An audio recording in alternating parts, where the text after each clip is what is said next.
When you ask, what does the law of God require? The short answer is perfect obedience. Now that sounds daunting, but we have to understand the context in which the law was given. It was given in the context of grace, God's saving initiative. God rescued Israel from Egypt first, then brought them to Sinai and declared, if you obey my voice and keep my covenant, essentially he said, I will be your God and you will be my children. So that's the context of the law. And the perfect obedience that the law demands, it is a response to God's saving initiative.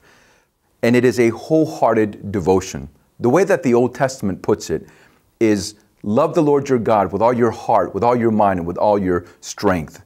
So the context is one of a response of wholehearted devotion to the God who saved. It is a response of faith that is called love. And that love flows to love of neighbor as well. Now the problem under the Old Covenant was that the people of God could not obey. But the good news was that there was a covenant that was promised that would be new. And in this covenant, God promised that he would circumcise the hearts of the people. In other words, in Jeremiah 31, God says that he would write the law on their hearts. In Ezekiel chapter 36, God further explains, and he says, I will take the heart of stone from you and replace it with a heart of flesh. I will put my spirit in you and cause you to walk in my ways. So the good news of the gospel is that under the new covenant that Jesus inaugurated, we are empowered to obey God's law.